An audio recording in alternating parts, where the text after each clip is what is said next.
God bless everybody. Today we're going to be talking about relationships. This is a topic that most people like to talk about, they like to watch about, they like to listen to. It doesn't matter how old you get, right? As long as you have a friend, a spouse, somebody that you're dating, siblings, you're going to be working on relationships, right? And as all relationships, sometimes we need to talk to somebody, we need to work on them, right? And so we're going to be looking into this, right? But when I think about relationships, right, there's a lot of that stuff in TV, right? Dramas, soap operas, novelas, right? That people like to watch. Why do they do that? Why do they like to watch it? Oh, because I'm interested in what happens next. Like, I want to see what happens. What is this person going to do? What is that person going to do? So they're very interested in that. And writers know what people want to see, right? So they put in a mixture of happy, sad, tragic, crazy, explosive moments that happen in there. But in truth, these things really do happen to all of us. We have those moments of happiness, of sadness, tragic, crazy, and explosive moments in our lives. And the Bible is also filled with all that stuff as well. You know, there's an old saying in Spanish that says, "Dime con quién andas y te diré quién eres." Tell me who you are with and I will tell you who you are. And it applies, right, to our choices of who we're going to befriend. Who do we select? Who do we want to hang out with? Because if I want to have a positive look on life, I want to hang out with people that speak positive words. If I want to skate, I'm going to hang out with people that skate. If I want to build and grow in my spiritual life, then I want to select people that are also wanting to grow in their spiritual life. At one point in the Bible, in the book of John, chapter 6, we see that Jesus is teaching, and some of the disciples, the people who were following him, start to think to themselves, this is too difficult. Who can even follow this stuff? The 12 disciples themselves are having those thoughts, and Jesus knows it. And so in John 6:67 and 69, it says, "So Jesus said to the 12, 'Do you want to go away as well?' Simon Peter answered, 'Lord, to whom shall we go? You have the words of eternal life, and we have believed and have come to know that you are the Holy One of God.'" Some of those followers of Jesus left. They didn't want to continue their relationship with Jesus, but those that stayed knew that it was important to continue with their relationship with Jesus. A healthy relationship is very important. What makes a healthy relationship? Here are a few things that make a healthy relationship: respect, trust, honesty, good communication, and understanding. Number 1, respect. I value what is being said to me, and what I say is taken into account. I value what is being said to me. And then what I'm being said is also being taken into account, right? Trust. I believe what I was told is true, and I can rely on the words and actions of the other person, and vice versa. I believe what I was told is true.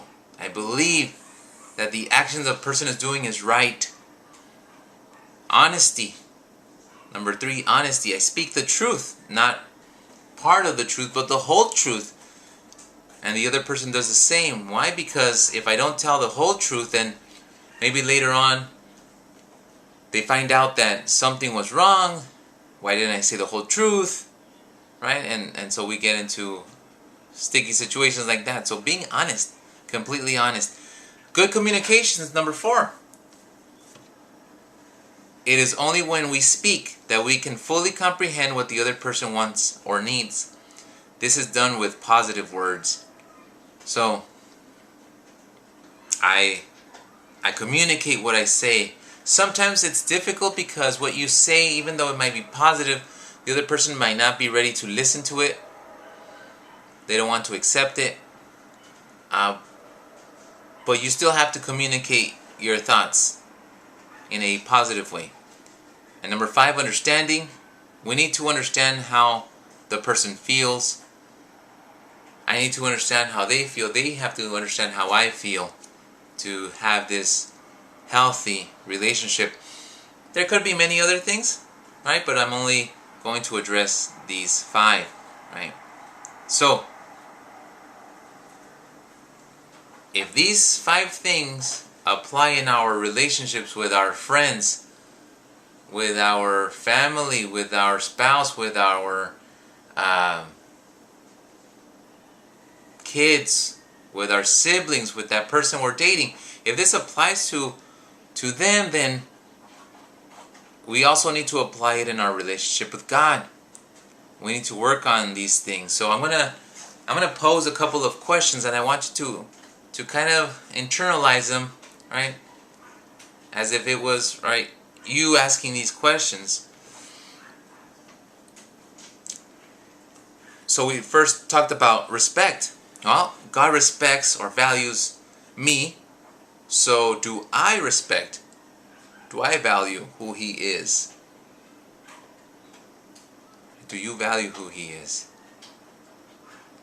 We talked about trust.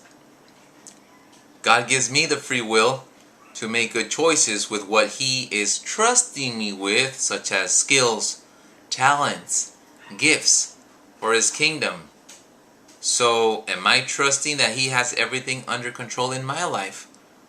Or do I still doubt that what He's doing is right or wrong? Truth. He has told us the truth about heaven, about hell, about this life. So, I have to be honest in telling Him what perhaps I'm struggling with. Oh, God already knows. Have you told Him? Have you let Him know that?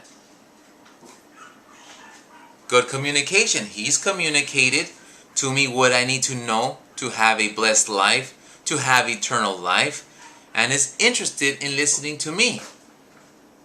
So do I spend most of my time just telling Him a list of what I want, but don't really take time to listen to His word? And then we also talked about understanding. He came to be born on earth and experience what it was to be a human, therefore understanding me. So do I understand Him and what He feels when I do or do not follow His commands? And so as we work through our relationships with others, because it is important, it is also important to not forget to work on the relationship with God. So think about those things, and we'll see you next time. Bye.